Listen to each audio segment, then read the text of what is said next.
What's your name? Zach. Zach. All right. Jeff. Jeff, sorry, my Yeah, good to meet you.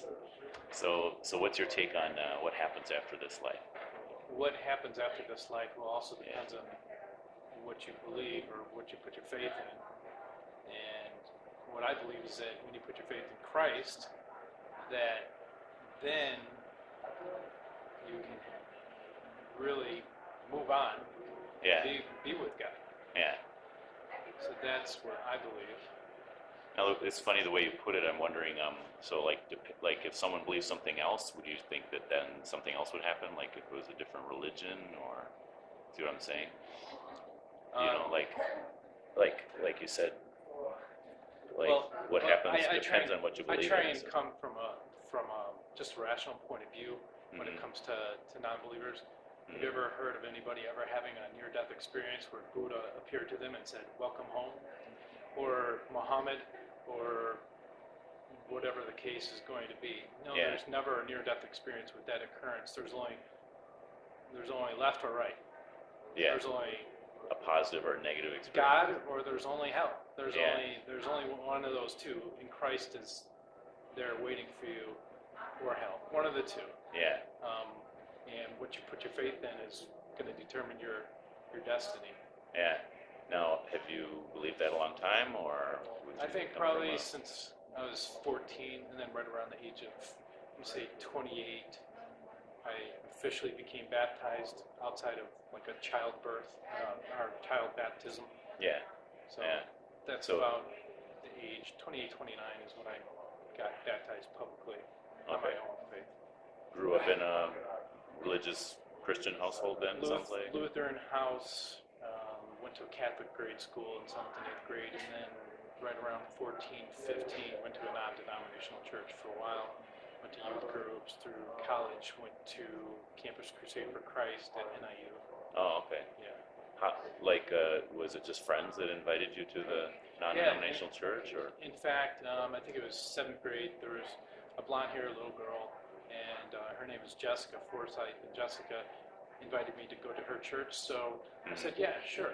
And so I brought one of my other buddies with me, Paul. Paul and I remember us riding our bikes down there and going to the youth group on Wednesday nights, and really that's what ultimately set me on the path to true biblical belief in Christ and the afterlife.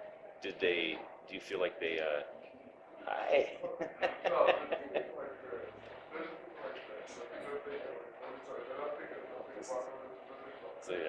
I'm a high school teacher, and that's a fellow teacher that I haven't seen in about half a year. So if she's gonna come in or not. That's funny. Do you remember like you would go every week then to the youth group? And did they preach? Hello. Couldn't stop by. Good to see you. 40 minutes. Nice to meet you. Nice to meet you. Yeah, I went to get a haircut down the street. I was just thinking, I can't remember exactly where you live, but I thought when I parked, I think this is close to your house. Listen, I know what you mean. I just want to say hello. We'll definitely connect. We want you to come over for dinner, so I'm just. I don't know if we can fit it in before Christmas or not. No worries. Yeah.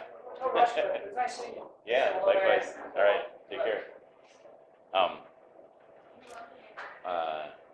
So I guess because I kind of try to make a habit of sharing the gospel. It's interesting to me to hear how people heard it and what they heard and what their like what do you remember about it? Did you feel like you understood it pretty well, or was it more? I understood it very well, I think, from a young age. I remember going to church and being very intent and listening to the pastor at the Lutheran church, and just, I was always, super laser focused. It's not until when you actually realize the gravity of the words, obviously in my case, that it takes hold, and like, wow, this is something I need. Yeah. I need Christ. Yeah. So I'm sure part of your experience, you get to hear all sorts of interesting. I love to hear the responses. process. Yeah, the process. people's, where what people concluded, and people are still in process. I myself grew up Lutheran, not Catholic, but Lutheran, and I don't know if maybe you experienced this. Did you go to like confirmation and all that? Yeah. Yeah. Lutheran confirmation. Right. And after confirmation, I felt like I still didn't get it. Like I felt like I was kind of familiar with all the different Bible characters, Yeah. and I didn't see Jesus as much different than the rest of them. It was just like, yeah, there's all these holy people in the Bible, and Jesus is another one. And that's why I say I didn't get it, because I didn't realize it all revolved around Christ, And I don't think that was the church's fault, or like the confirmation classes or anything. I think I just was, maybe I wasn't ready for it or whatever, or I think I was listening. But so like, would you say there's a point where you say got it, or like were there, what were some milestones, I guess, in the process? Milestone was really, a breakdown in one relationship I had. I'm like, man, I'm not walking with Christ here. I'm walking with myself, and obviously, whatever you reap, you're going to sow. When you're sowing your faith into the world, you're going to reap what's in the world, and it's pain and destruction, and that's exactly what I experienced in that situation, in that relationship. And then when I mean like a dating relationship? Oh or yeah. Yeah. And then when that broke, and I spent the next few years, 3, 4, 5, 6 years at one church. Really got with a small group, and at that point, that's where my relationship really flourished. Yeah. Versus. And that was in what, college or? No. This one was like 28, 29. Oh, okay. So the funny thing that happened was that, I knew I wasn't walking with Christ, and when I was 28, 29, that's when the girl I was dating, we both got baptized together, and it's at that moment, like, yeah, Christ is he's got plans for me, I know now, and I know where my faith is, and he's got his way with me now. Yeah. How long ago was that? When I was 28, 29. How old are you now? So I'm 40. Oh, okay. Yeah. So I knew that was that, and that's exactly what happened. Her and I split, and we went our own ways. I continued with a small group over at Park Community Church for 6 years. Uh-huh. Moved up to the north side, and actually Berwyn, the north side. I'm at Harvest Bible Chapel now. Oh, okay. With a small group up there for about 2.5, almost 3 years now. Very, very tight group of guys, and very biblically sound. Yeah. Not afraid to call each other out, not in a mean way, but a loving, loving way. That's good. Yeah. So we've all become very, very close. It's like one of the guys lives right around the corner from my house, a small group leader. I'm coming down here this morning, and I see his car parked out. I'm gonna go over, knock on his door. I'll go over to another guy's house tonight. Now is the harvest? Is that near here? That's on the north side. Oh, okay. Yeah, Niles. Yeah. So very similar to. You have quite a ways to go to church. Or. Well, no, I live on the north side. Oh, okay. But I come down here. I meet another work associate here because he lives in Flossmoor, so we come in the middle. I see. Actually, it's closer for me than it is for him. Right. Yeah. But it was kind of interesting the way that you're doing this. I like it. Another group I'm supposed to go with, like,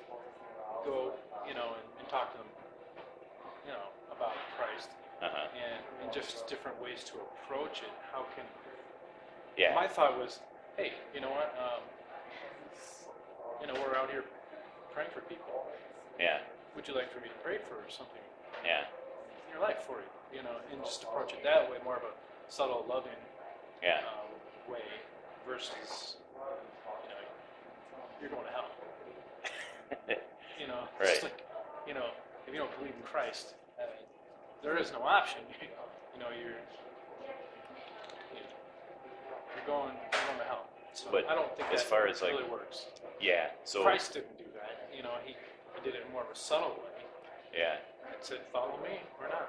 You know, an interesting thing though is Campus Crusade was started by Bill Bright, right? I don't know. No clue. I think he started it, but anyway, he wrote a little pamphlet, and he was not. This might have been like later on in his life, but he wrote that Jesus talked more about hell and warnings of punishment than he talked about heaven. And I didn't believe it, and here I've been reading. He does, but it's not. It's like somehow he gets away with it. Jesus, you know, like it's not like it's not like. When I say gets away, it's not like condemning, right? Right, it's not condemning. You're right, totally. Yeah. And that's what I feel when I think of Jesus speaking about that. It's not. I feel like the reason it's not condemning is because not only does he speak more about it than anyone else in the Bible, hands down, but he did more about it as far as like dying on the cross. Sure. So it's like for the person to say that you're going to hell, but then that's the same person who died for you and took your punishment for you, they can get away with it. Yeah, see what I'm saying? Very true. Whereas in really, maybe we can't because we didn't. We're just showing, we're explaining. Yeah.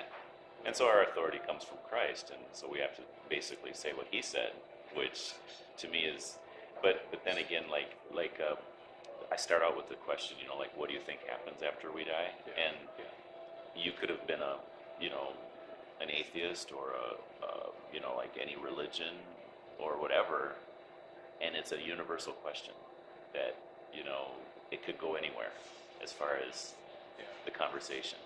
Yeah. And so I kind of like try to listen to people, and it's a great conversation starter. And if people have time, you know, and that's kind of what the, like, filming it kind of weeds out, like when I ask people if, if they would mind recording the conversation, generally if they don't have time, they're not going to, and then they're not going to want to, you know. So about half of people say, you know, they have time, but they just don't want to be recorded. And then I say, well, let's forget the camera and let me ask you the question anyway, you know. And so I have a good conversation with people. And so it's kind of like a good way to break the ice, actually, Yeah, that's cool. which I never would have guessed, but I've kind of discovered that as I've done it, you know. And I also kind of view it as like, all it is it's like I'm here with somebody else. Like if there was two of us talking, you know, then we could talk and there'd still be like, there's still this presence of someone else that's there. And so that's why I feel like the camera for me is like I'm just here with somebody else that's sitting in on the conversation. Sure, if that makes sure. sense. Yeah. But as far as like being, well, as a fellow Christian, I can kind of share like my approach is like I really try to listen to people and hear where they're at and respond to where they're at and respond to what they say. But in general, there is a kind of like a pattern of what I say, and the pattern is kind of showing people their need for Christ. And the only way we can do that, you know, like Christianity is more than just like, here's how to improve your life, you know, or you can be so much happier or so much more successful if you have Christ in your life. You know, it's like, no, that's not. No, it's not. It's, I mean, he saves us from hell, you know, and once our relationship with God is secure, then we can live that abundant life that Christ has for us, but it's not like the reason for it, if that makes sense. So, I don't know if you ever heard of Ray Comfort or Kirk Cameron. Kirk Cameron, yeah, of course. Kirk Cameron is, you know, like Christian. Oh, yeah. So he's teamed up with this evangelist, Ray Comfort, who is not just like he uses, like, his big thing is he uses the law, like the Ten Commandments, to show people their need for Christ or their need for forgiveness. Yeah. And have you ever broken any one of these? Yeah. Yes. And it's more than just saying, have you ever sinned? Because everyone knows. I've never met anyone, non-Christian or whatever, that thinks they're perfect. Right. So it's like, it's no news to say all have sinned and fallen short of God's It's kind of glory. interesting you say that because there's one guy, his name's Al, and they had Al get up and speak. We do something, maybe you've heard of it, it's called Act Like Men. And we do Act Like Men. There's like 5 nights. And then at the end of the 5 nights, there's like a retreat. It's 3 days. Uh-huh. It's up in Michigan. It's called Act Like Men Palooza. They just call it Palooza. Act Like Men what? Act Like Men Palooza. Palooza? Palooza. Oh, okay. Yeah. So they just Something that your church does, or it's like, okay. Yeah. And they had him up there speaking actually about this because he actually goes out there and speaks, on the street. And that's what I text him like, hey, Al, don't forget to invite me again. He invited me last time I was going to go. I'm like, hey, don't forget to invite me. Yeah. But that's one thing that he said that he uses, our need. If you've broken any one of these 10 commandments, Yeah. it says that you are going to. Yeah, you're sinful. And Yeah. the only way through that really is Christ. Yeah. Christ mediated for you, and he was on the cross for you so that he could wash you of your sins. So, Yeah. that is very powerful. It is very simple. Yeah. As a young Christian, I went out when I first moved to Chicago, went to Moody Bible Institute. Okay. And I just went there for a year, but during that time I went out on Friday nights, and I didn't know about this, and so it was more like, do you know God loves you and has a wonderful plan for your life?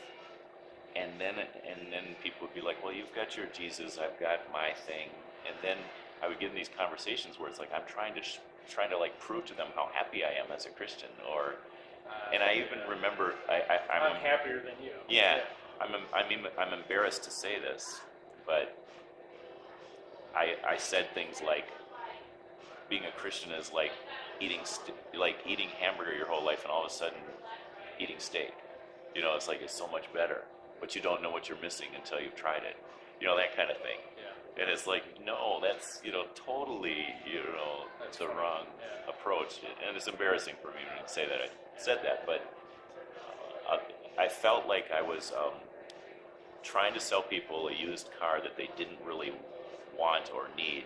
Yeah. They didn't need it, and I'm trying to So you're trying to convince them that they need something that they didn't even I aren't even looking I went through for. a course for a while, and when you're trying to do that, you're really pushing them to admit that their life is terrible. Nobody wants to ever admit, No, right. hey, my life is terrible. Yeah, I think I need something. Unless you just happen to catch them at a point where it is terrible, but that's. And then you have to convince them that your way is better than theirs, anyways. So Yeah.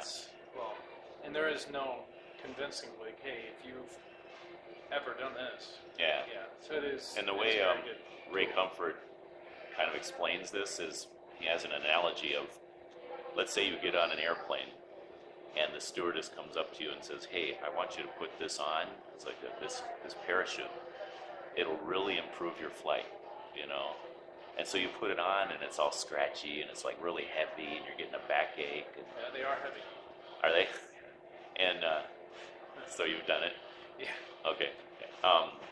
And you're sitting there and then you're looking around and everyone's kind of laughing at you and finally like you whip it off. It's like, I'm not gonna ever wear this again because, it's bogus, It didn't improve my flight. It made me a laughing stock, it was uncomfortable.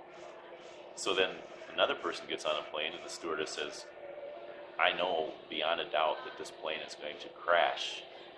Maybe at some point in the flight she says this, and gives you the parachute, and then you're just like, you're holding on for dear life because you're going to have to jump out of that airplane pretty soon. Yeah. And so, so if a person is holding on to Christ like that, realizing he saved me from, I could die at any moment and end up in hell, but he saved me from that. And then it's like, I'm going to go to church and not complain about all the little things that people find to complain about because I'm just, when all the disciples came back from going out in ministry, and they were like, yeah, we saw Satan falling from the sky, or we saw devils cast out, and we saw um, you know, people healed and all sorts of success. And Jesus said, just be glad your names are written in the book of life. In other words, that's our true joy. And success is, like, as a Christian in different ministries, I've had successes and failures, and they come and go, and I've learned not to get too excited about successes, which maybe is a bad thing, but I don't get too worried about failures either, Yeah. And it's like, I'm just glad I'm a Christian. I'm just glad, Jesus died for me, and my name's in the book of life, and I'm going to heaven, and that needs to be our true joy, I think that God wants us to give it our all every single day, no matter what. In that case, in terms of success, is not for His glory, or our glory, but for His glory. Yeah. So that when it does occur, it was for His glory, and we know it. Yeah. And we worked hard. One of my favorite examples of that is Don Beebe. Don Beebe, he played professional football for Green Bay Packers and Buffalo Bills, and lost the Super Bowl like 4 times in a row. Remember that team? No. Okay, so they lost the Super Bowl like 4 years in a row. Okay. And he was on that team. He was coined the NFL's fastest man, and he went to the Green Bay Packers and won the Super Bowl. Yeah. With Brett Favre there. And after that, he's from Sugar Grove, Illinois, and he was teaching athletes to run faster. And he had 2 different places out in the suburbs where he did that. And Aurora Christian High School came to him and asked him to coach their program, and he turned them down. And he was driving his car out one night after watching a movie with his wife, and he looked left and saw the school in the field, and just pulled into the parking lot. And he walked out onto the football field, and during that time period, it was just grass and rocks. And he said that he got down on his knees, started praying and asking God, is this where you want me to be, to disciple? Yeah. And the following day, he called the athletic director, and they said, well, we have a coach now, so thanks for calling back, but I will keep you in mind, definitely. Yeah. A week went by, and he got a phone call, and there was the athletic director. Hey, our current coach, he ended up taking another job. Are you still interested? And he said yes. So the team went from like a 1-12 team to a 13-1 team. Total turnaround, and one of his comments was that he made sure that they played for his glory and not their own. And it was really cool. They had all these little signs around the field that says, "We play for His glory," and really, really cool story.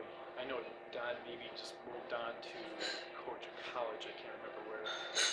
He's now a college football coach. Okay. Amazing man, down to earth. Really discipled those kids and showed them how to try hard and do well for Christ and not our own glory, which is really, really cool. Yeah. You check out his story, Don Beebe. Yeah.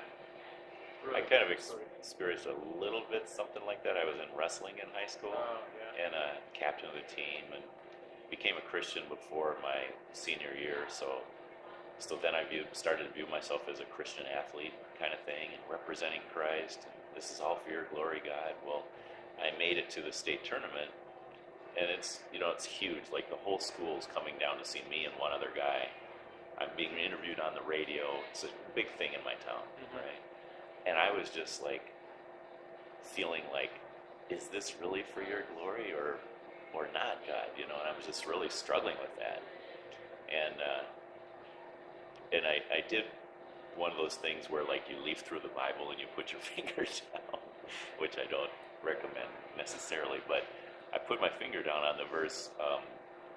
It said that all who run the race do it for a crown that doesn't last, but you do it for a crown that's going to last forever. So run your race to win. Like from what is it, 1 Corinthians 9 or whatever.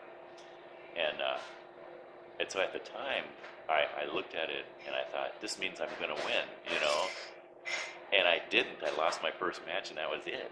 And now I look back and I realize, yeah, for God's glory means whether you win or lose. Whether you win or lose, yeah. Sometimes the answer is no. Sometimes the answer is no. And the glory comes in most times what you do when God says no. Yeah.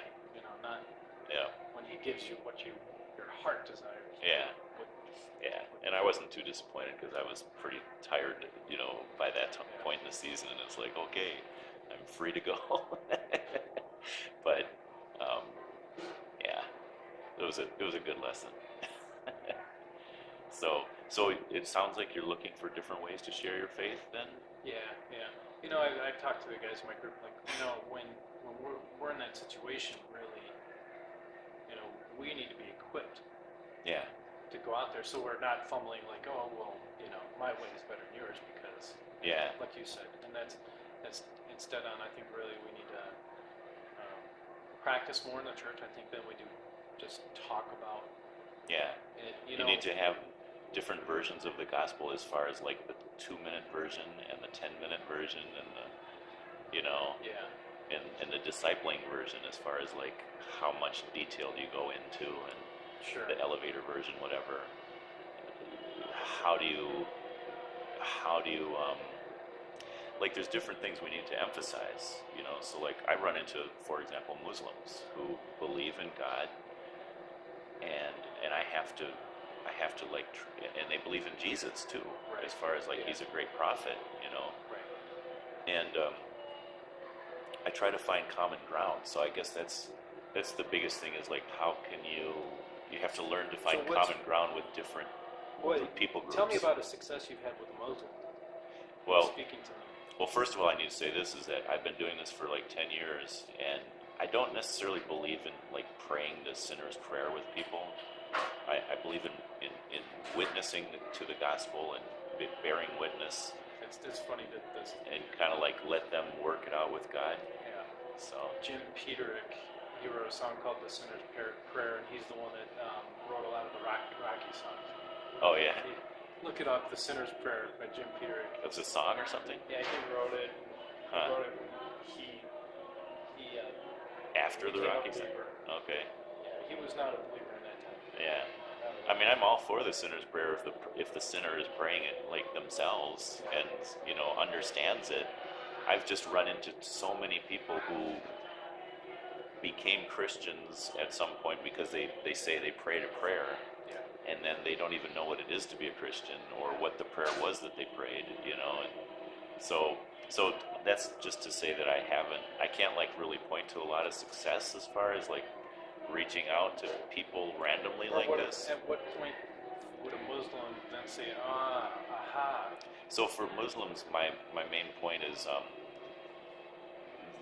the thing, the commonality is that we would say, okay, God is perfect, right? They would say God is perfect and that God is infinitely worthy. There's no limit to his glory, his worthiness, right? And so if God is perfect, God has many different aspects to him. He's perfectly loving and he's perfectly just, Justice demands there must be a consequence for the crime. So I'll ask them, so if God is perfectly just and they also agree that when we sin, we're primarily sinning against God. We're not, we sin against other people, but it's God's commands we're breaking, right? Mm-hmm. So I'll say, well, how many good deeds would you say you have to do to kind of offset, what would God's justice require? Right. If it's 100 years of good deeds, why not 200? Where's the, isn't God worth 200 years of, wouldn't it be an infinite number of prayers and an infinite number of good deeds and all the different things that Muslims do? They're very religious people, and they do a lot of wonderful things, many do. But where's the limit? And so it's like, I'm trying to help them see that there is no What's their way. response to that? They usually say, God, just chooses to be merciful. Just randomly, or Yeah. maybe Some will say, like, if you're praying to Muhammad, then Muhammad will kind of vouch for you on the judgment day, you know. But in general, it's more like, God is merciful, and so they don't get it that yes, He's merciful because He's perfectly loving and merciful, but He's also perfectly just. How can He be both at the same time? Would God be anything less than perfect in either of those areas? You know, because if He's merciful, that means He's overlooking justice. You know, there is no punishment for sin. Or there's just like the good deeds we've done plus His mercy. You know, it's kind of like for Jehovah's Witnesses too. It's like what Jesus did isn't enough. We got to add good works to it. Right. And so really, almost That's everything. a lot of religion. You know. Almost everything gets boiled down to: is it a religion of good works, or Christ? You know, and then so for some religions it's good works plus Jesus. You know, like maybe Mormons or whatever. But yeah, I've seen that a lot. You know, some people really just can't get over it either. They understand, but at the same time they just, I don't know what it is. They just can't get over. Oh no, I have to do good things too. Like, yes, but that comes as a result. Fruit, That's your fruit. That's not. That's not what saves you. Right. It's your response to being saved. So I can just be bad then. No, it's not about being bad. They look at it from a worldly mindset, circular. and that's a big concern for a lot of Catholics or a lot of people that they think, well, you're just looking for an excuse to be bad. You're forgiven, and now you can do whatever bad thing, and that's a worldly way of looking at it. And I have seen that with Catholics. Jeez. Yeah. You're back at it again. Well, yeah, I was forgiven on Sunday. Right. Yeah. And then it's like you got to keep up the. You got to go back next You got to Sunday. update your forgiveness. Yeah. by Yeah, it's been renewed. Right. Until like a minute ago. Yeah. When I stepped out of church and I had a thought. Yeah. So when I happen upon this, like law, it's called law and grace, law to the proud, which I found far more people are very proud than grace to the humble. Not too many humble people out there, but and that's how Jesus treated people. You know, like He really laid down the law with the Pharisees. They were proud, you know, but people came to Him with a humble heart. He gave them grace, and so I've just discovered that the vast majority, like well over 99% of people, believe that if they do die, if there is a heaven and they die, they'll go there. If you know, a lot don't believe in heaven, but if they say if there is one, well, yeah, I'm a pretty good person, you know, and so just a lot of. I was very surprised when I first started. I thought more people would be feeling like, yeah, I would go to hell when I die, but a person can't live with that, like sincerely believe that they're going to have hell, and like if they just walk out the door, get hit by a bus, they're going to go to hell. People can't live with that, and so they either deny it, they do drugs to forget about it, you know, or make up some new concept about God that's not biblically based, you know, like they invent their own God, basically. They find some way around it, but they can't live with it, you know. Yeah. You always have to justify what you're doing in your life. Yeah. You know, most people they'll do something and justify it. Do something and justify it. Yeah. No matter what it is. Yeah. And even atheists, the most common thing they'll say is, I've never met an atheist who is just living in like blatant sin and just like, yeah, I don't have to follow any rules because there aren't any, and I just do what I want. You know, they don't. They do good. They try to do good, but it's their own definition of good. So it's like they're not beholden to the Ten Commandments or God's standard for good. It's like their own standard. And their own standard usually is something like, I'm a good person without the reward of heaven or the punishment of hell. I just do good because I'm just a good person, you know? And so they actually see themselves as more morally superior to religious people, because in religion we have rewards and punishments. and they feel like they're just, and so they're like a lot of times very much into causes, like social causes, and that's their way of like kind of like looking down their nose at people who aren't into that cause or supporting that cause. They, for the most part, are very morally, they feel that they're morally superior to religious people. So, they get their thing is, well, I do that, but this is what I do. Yeah. I also do this, Yeah. So the whole balance scale right. mentality.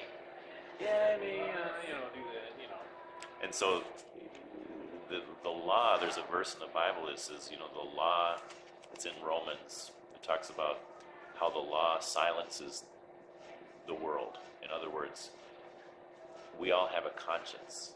And so when we start to use the law, as far as like pointing out that according to the Ten Commandments, you would be a liar and a thief and an adulterer, at heart, it causes people to be silent and to listen. Yeah. Now, not always, but when I start to have a conversation about, say, apologetics, and why I believe Christianity is historically true and all that sort of thing, that's not like all you get is arguments back, because people set their skeptometer super high to the point where they need absolute scientific proof, but if you can help them see that, like if the conversation goes over to like, have you kept the commandments? Are you a good person? Would you be a good person in God's sight, even if you don't believe in God, but if He is there and you're facing Him on Judgment Day, then they're not talking about apologetics anymore. It's more like trying to defend themselves, like you say, like trying to justify their behavior, and it's a whole different conversation. So, so that's the thing we have going for us as far as Christians is that, and it's the one thing I find everybody shares is that everybody has a conscience, a moral conscience of some sort. We might not agree exactly on how that's lived out, but everyone believes in absolutes of right and wrong, even if they'll say it's all relative, but there are certain things that they'll say, no, that's not right, so that's and it's a God-given conscience, so it's something we should use to appeal to. Why do you need Jesus? Because you've done things that you don't agree with, like the very fact that we break our conscience, it's like, why would we do something if we don't, like, why would we decide something is wrong to do and then go and do it, If it's truly our own decision about right and wrong, then we'll just say, well, it's okay for me, but people know it's wrong, but then they know it's wrong. They come up with an excuse of why they did it. Right. So I guess what I'm trying to say is the very fact that people have excuses. Like, why have an excuse? If you're not accountable to anyone, you don't even need an excuse. Just do it, Yeah. So. Yeah, I do think that, Jesus' laws and commandments are born into people. Yeah. And they, like you said, they choose to ignore them or kind of justify either way. Kind of the classic example is the rich ruler, that came to Jesus. What must I do to inherit eternal life? And Jesus says, the commandments. So he's starting to refer to the commandments. And the guy says, well, I've kept all these since I was a child. Now, I don't think he did, like, I don't think that's true. But I think Jesus went to the heart of, like, the one he's most proud of, which was his money was his God. And so he's going basically to the first commandment and the second commandment. Your money is your God. Are you willing to give that up, for God? And he's not. And so Jesus is using the law to, and then the young man, the guy goes away, sad, right? And Jesus doesn't go running after him and say, oh, but wait, I think, so sometimes I get in these conversations, I do feel like I'm kind of like John the Baptist, like I'm kind of exposing people's sin and calling them to repentance, and it's not going to happen right there. and I guess you'd call it like pre-evangelism or whatever, it's like I don't have the good news yet because people have to accept the bad news of our sin and our need to repent, Definitely. So there's a place for that, the whole planting and watering the seeds, and I think there's some time that really people needs have, to sink into people. yeah, They need to really go home and think about it. yeah, It needs to sink in. yeah, They need to, well, I think, praying, Lord Jesus, please show me all the ways that, I'm living that don't work for our relationship right here, right now. Bring them to the surface and have me be aware of them and expose them. yeah, And really, anything that's not working, just expose them to me. yeah. So I mean, then, we bury a lot of those things ourselves, obviously as Christians, and as they come to the surface and we take responsibilities for them and take them to Christ, then at that point, yeah, it's a long process of sanctification.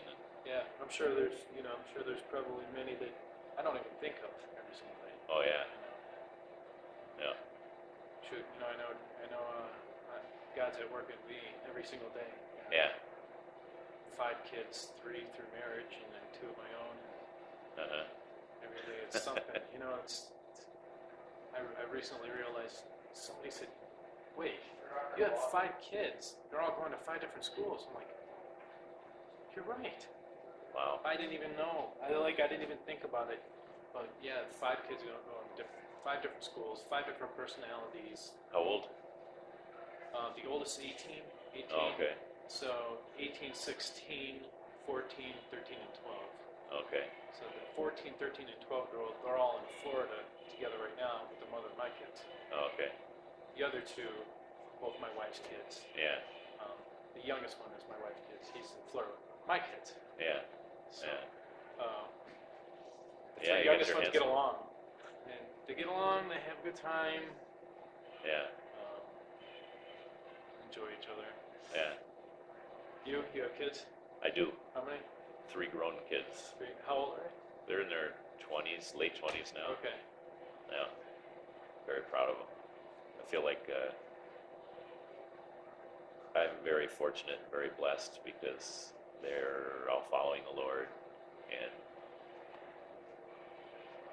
and it's mainly due to my wife, but also our church family more than me, Yeah. And I'm not from Chicago, so I don't have extended family in Chicago, but the church has been our extended family, Yeah. and they've had great adult role models other than just, us as parents to look at. So actually 2 of them are going to different locations of Park Church. You said you used to go there, so Yeah. So I still talk to some of my own buddies from there. We get together. We go to Breakthrough Urban Ministries. okay. They have a kitchen there. Go there and serve. Oh, okay. It's good. We're still doing it. That's the west side, right? Yeah. Yeah. Hey, I'm going to turn this off and want to pray for you. Sure. All right? Sure. So.